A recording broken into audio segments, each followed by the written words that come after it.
What if I told you that the reality you're living in might not be the only one? That every memory, every moment you've experienced could be part of a vast simulation? Imagine for a moment that we are not the flesh and blood beings we believe ourselves to be, but rather avatars in an advanced computer program. This isn't just a plot from a science fiction movie. It's a serious hypothesis considered by some of the brightest minds in fields like physics, technology, and philosophy. Today, we delve deep into the fascinating concept of simulation theory, the peculiar phenomenon known as the Mandela effect, and how these ideas challenge our understanding of reality itself.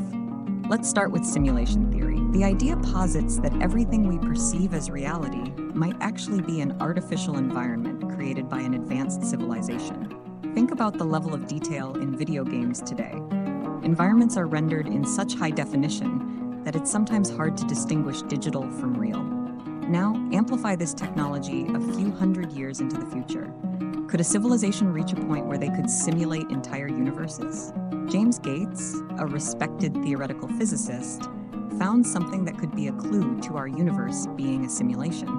While working on string theory, he discovered what he described as error-correcting codes, similar to those a web browser uses to fix errors in data transmission, embedded within the equations of physics that describe the cosmos.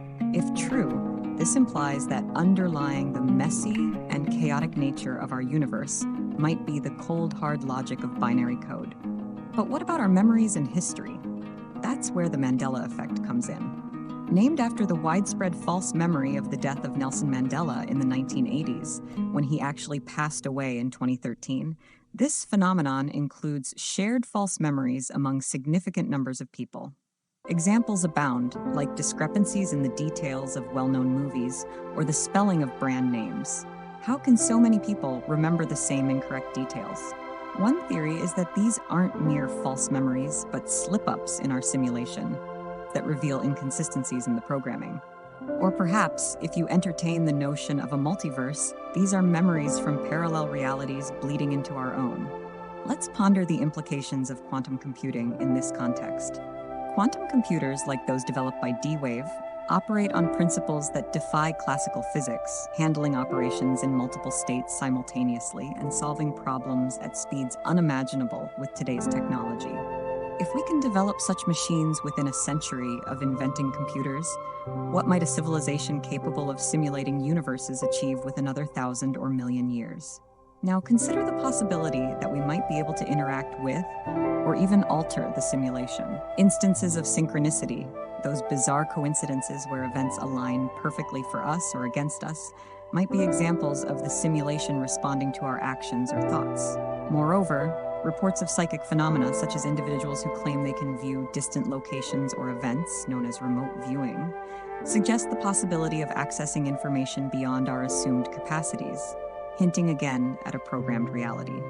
But if we're in a simulation, who's running it? And why? Are we an experiment? A form of entertainment, a simulation running its course for reasons beyond our understanding? And what happens if the simulation stops? If it ever does? Do we reboot, vanish, or awaken in another reality entirely?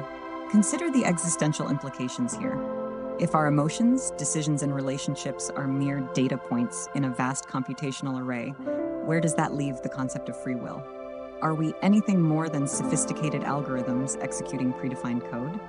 Yet there's something beautiful about the potential interconnectedness of everything, a unified theory of existence that ties every thought, every action, and every life to a grand, intricate dance choreographed by the cosmos itself.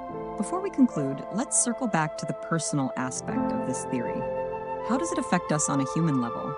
Does this change our approach to life, ethics, and spirituality? If nothing is real, do our actions matter? Or conversely, do they matter more than ever before, because our thoughts and beliefs might influence the very fabric of the simulation we inhabit? So I leave you with these questions. Are we the dreamers, or merely characters in someone else's dream? And if given the choice, would you want to wake up from this dream? I encourage you to ponder these questions, share your thoughts, and discuss them with others.